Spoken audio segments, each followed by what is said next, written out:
Voilà, mesdames et messieurs, bonjour et bienvenue dans ce nouveau numéro de votre magazine Tribune des citoyens. Votre rendez-vous de chaque dimanche, comme vous le savez. Et bien, les autres ont la Facebook, les autres ont la WhatsApp. Papa, pourquoi dimanche? Parce que les gars qui étaient, ça a toujours un problème technique. Aujourd'hui, nous allons parler sur les conséquences des relations sexuelles avant le mariage. Nous sommes dans la troisième partie. Pasteur avait expliqué le premier partie.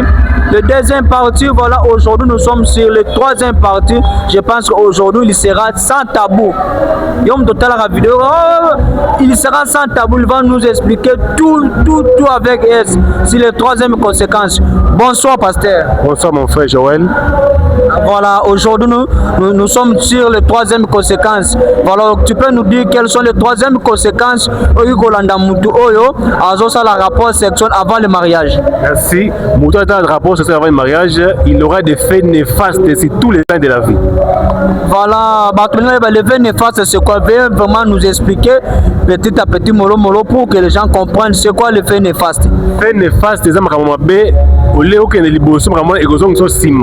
Tant qu'on met acte sexuel avant le mariage, donc comme les hommes et comme avancement et comme ça recule la vie. Voilà, les rapports sexuels avant le mariage, parce que le troisième conséquence, le fait néfaste. Ce sont des conséquences très graves. Même avancement de la vie, mais reculer, forcer la vie, au monde où on toujours qu'on a ciment.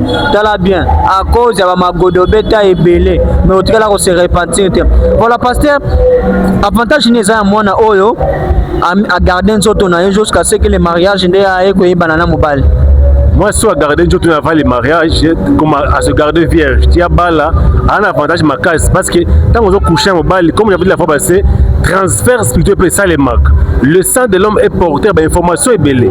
Alors, yeba que tant on se couche en mobile, bano ko bota wana oli wonga te mibali yeba kala wana ba ko za pena mwa makambo ya mibali oyo yeba wana kala oli wonga te. Pasteur Bander, c'est que ce qu'on couche na mibali est belé, hein? Oui. Tant ko bala un jour, oui. Bano ko bota ba ozaka mwana ba semence mike ya ba papa wana. Oui, parce que science est prouvé que attends au coucher moi si dans 2024, sur passer l'examen 2025, on va trouver des sécrétions mobile quand on joue à moi. Mama na munwe makambe mebeba c'est que ce qu'on bêta ba magoda ba 10 fois 30 ba 50 na mibali yebaka ba 50 mibali on a ba tika semence na kata njoto na libo parce que tu vois des mamans aboti moi mutu makazi mwana donc mais ce qu'on t'a papa na maman na mwana et parce que l'enfant a des semences olanda na comprendre parfois il y a ba mibali maman abimana bango alors avant le mariage non na besoin nuptiale on doit mettre aussi la Sainte Seine. On n'est pas boule, ça va sanctifier Bino parce qu'on ne sait jamais tu as couché avec qui, tu as rencontré qui. Voilà, papa lobby, souvent l'église a vraiment développé.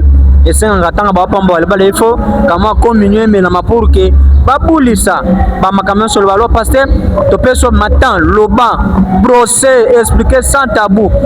C'est quoi les troisième conséquences? Comme je dis, tu aurais des faits néfastes. L'impudicité est la œuvre de la chair.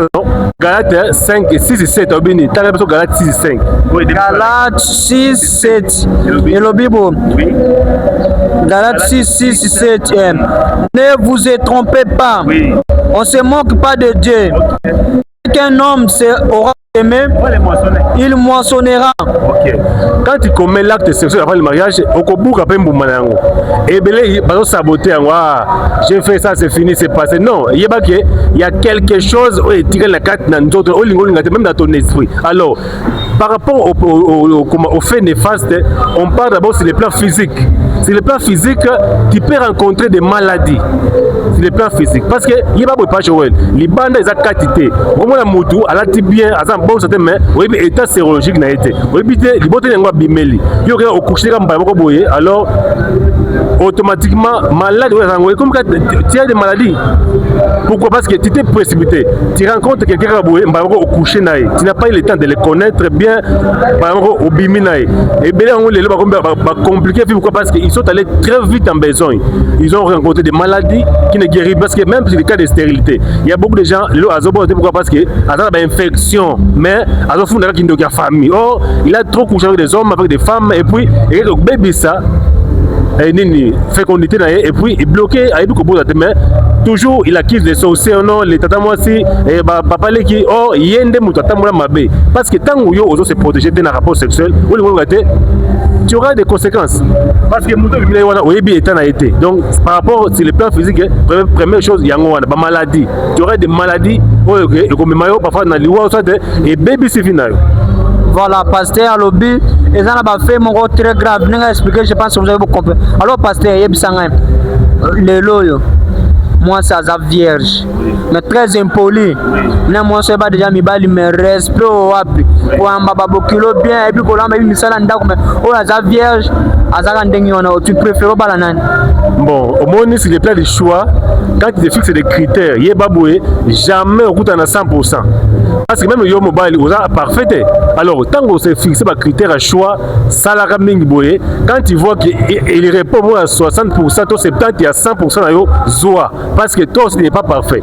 Et puis, tu ne peux jamais rencontrer un ange sur la terre et ça les maths. Mais sur le choix, oui. Une femme vierge et une femme de vierge, c'est l'oyo. Oui. Ce qui le choix à sur c'était à refaire aujourd'hui. C'était à refaire par rapport à la connaissance, une femme vierge.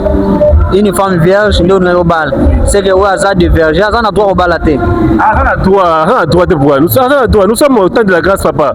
On ne peut pas rejeter la grâce. Pourquoi rejeter la grâce? Voilà, papa lobby, azap na grâce ya robal. Mon papa, moi aussi, comme nous avons des conséquences, mais à la base, nous sommes bazala, na mibali na circonstances, ba viola après quand on a un accident na cas souffrance mobile mon go accélérer titi abimi kana mobile mais asala une fois mais ba genre ba tona ba conséquences ezali parce que papa acte sexuel comme j'avais dit la fois passée il y a un transfert qui se fait parce que cet homme là qui t'a violé parfois ça na allié ba chef coutumier parfois ça libota banganga parfois sa famille ba ebinzamba soloté alors quand tu te retrouves dans tes actes cherche le vrai Dieu parce que nzamba za réparateur des brèches. Même si on t'avait violé par un homme, bien sûr, mais il peut laisser quelque chose dans la bon parce que acte sexuel, il y a des transferts qui se font sur le plan physique et même sur le plan spirituel. Mais nzamba ko mona terre pasteur amona mwana nga banga ngai aigibina mibalite moyibi ya koto kuluna koti na ndako violer nzamba ko épargner na ba conséquences on a te a ko épargner bien sûr il faut assembler parce que papa nangai viol wana to boy déjà viol comme mais yeba que quand on t'attaque l'ennemi atiki dégâts non atiki dégâts va devant Dieu nzamba réparer donc c'était pas ça. Voilà, vous n'avez pas ce que vous avez compris, mais pasteur, baxika moi quelques doses,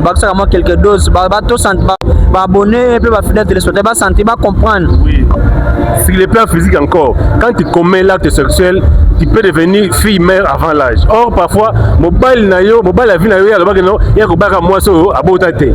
Alors, ma fille est belle, le mariage comme il passe parce que déjà ça na moine. Quand pas mobile aligné mais quand il va connaître que non, ana moine a découragé. Or parce que il aligné au bas moi so ana banate. Vous comprenez? Parce que dans des fois beaucoup de choses qui se font. Moi la mobile a bali moi so na bana, surtout ya basi, vous boye derrière maman, bana wana ba ko mama kauna, a ko violer ba. Et puis il y a des fois il y a des hommes qui se sont fixés des critères comme quoi à Kobala, moi c'est ma beauté. Donc quand tu commets l'acte sexuel avant le mariage, tu peux devenir fille-mère et quand tu deviens fille-mère, on complique le mariage. Le mariage est comme retardé parce qu'il y a des hommes qui à Kobala, pardon, à Kobala, moi c'est ma beauté. Et par rapport à critères et à fixer la fille. Donc ils sont au battre par rapport à l'acte sexuel avant le mariage. Voilà, moi il y a des conséquences parce que le but. Comme une fille mère, attends comme une fille mère, tu peux te reballer non mais la majorité a mis balle dans mon kilo, bah critère na bango ba fixer les bosso ko ba la fille mère té. Voilà so comme fille mère voilà c'est conséquence il y a rapport sexuel avant le mariage et va faire au kanga colonna yo pour que ba conséquence ne comme l'entend passer nous enchaînons vers la fin ya émission na biso mais to senga na yo obakisa o enrichir obakisa kama quelques connaissances comme quelques points pour un sujet. Si le plan social encore rapport sexuel avant le mariage et même un scandale dans couple belle. Pourquoi? Parce que ils ont connu trop d'hommes, trop de femmes. À mesana na style moko boya basi Hollande so tanga bali moi ça azo correspondre tellement moi c'est vivant déjà so et créer des équilibres dans la couple là-bas. Est-ce que c'est passé? Oui. À mesana déjà na c'est comme dans mesana on y a 4 boules à foufou on c'est na boule moko. Voilà par exemple ça. Alors par exemple moi ça moi même à niveau là où il y a mesana où exact so et même que soit un peu dysfonction dans la couple parce que beaucoup de divorces les lois exactement mon bon comportement même si les plans sexuels moi si ou même parce que trop connu d'hommes, trop de femmes, tu vas déformer ton mariage parce que on s'habitue na donc la vie beaucoup sexuelle épanouie. Yo par exemple au bal les filles à sa vierge, mais yo ça on est pas bassi. Moi ça vierge au quoi aborder déjà. Comprenez? Alors quand toi tu rencontres une fille vierge, il faut dans la manière moi qu'on me mailler na mbête mais quand tu es avec elle, quand tu la mets brutalement pour à scandaliser parce que il y a pas monter. Mais ça y est pas déjà. Vous comprenez? Donc ils appellent moko comment ba fait néfaste à ba société ba foyer ba. Ils ont compliqué de scandaliser ba foyer bien. Et puis l'autre chose, c'est les plans financiers. Quand tu commets l'acte de social avant le mariage, au comme pauvre, tu ne vas pas épargner. Parce que mbongo wana, au moment bilamba, au ça va projet, au dilapider dans ma caméra ambiance, parce que il y a pas de papa Joël. Quand bolinga ils sont bali, tu dois d'abord prendre le temps d'observer moi, parce que les autres va te belé. Moi si bobali attendre si fille on a tir à 6 classes mais après on a yoté, on a son bal à finir. Vous comprenez? Mais l'homme a dépensé. Acte sexuel avant le mariage, quand tu commets l'impulsion avant le mariage, ça peut t'appauvrir aussi. Tu dilapides ton argent, au lieu d'épargner ton argent à 30 ans, tu sais déjà, non, nous n'avons pas projeté, mais non, prends le temps, retiens-toi, pendant que ça va projet. Il y a pas qui rapport sur le mariage, ça peut aussi t'appauvrir quand tu ne sais pas te contrôler. Voilà, nous sommes à la fin de notre mission. Je pense que Pasteur Lobby, rapport sexuel avant le mariage, ça peut t'appauvrir aux gens là parce que par conséquent ces Hollandais ba milmone landa Pasteur to comme na suka émission na biso bino to Hollanda biso partout na Afrique du Sud, na Belgique, na Mali, na Burkina Faso toujours surtout ba abonné na biso ya Côte d'Ivoire to pesi bino mbote et toujours bino pe ba to landa biso na France ba mbote makasi to pesa to pesa moko ya ba abonné na biso actif monsieur Meshak Pani fiancé ya maman Merveille Pani ba mbote sika ozali to pesa to pesa lisusu moko ya ba soutien émission na biso maître Didier sika ozali mobile maman Francine meilleur couple de l'année. Donc ça on peut s'appeler Maître Papa Nabiso Robert, mobile ya maman Meta. Meilleur couple de l'année Bambote Belé, Babone Nabiso Nyoso, Tantine à Jovier Srozali, Bambote Nayo, Tantine à Blavier Srozali depuis la Belgique et depuis l'Angleterre, Bambote, bébé Lika, maman Véro, Tantine Laetitia Nyoso Bambote avec bébé Azael et moi papa Doudou Bomoi. Pasteur Bambote na babone na bato oyo balandaka yo pe ba connaissance na. OK, mais avant de passer à Bambote, je me dis que ceci bato oyo bazaka ta makambwana babima. Voilà. Babima parce que so babimite ba ko regretter makasi et puis yo moto sali kamwa te mi batela nzambe akobatela parce que Dieu non que c'est qui l'honneur. Donc il faut un peu faire la part de par rapport à thème le par rapport à troisième numéro na biso le log bima. So bien on compte ko na te tika mi batela nzambe akosunga. Na pesi mbote na papa ngai Moïse Fombakituta na pesi mbote papa biso Dieu donné papa Kabunda le passé Paulin le passé Moïse tous les bien-aimés à paroisse à Kingabo 1. Merci. Voilà, merci. Te contenu prochainement.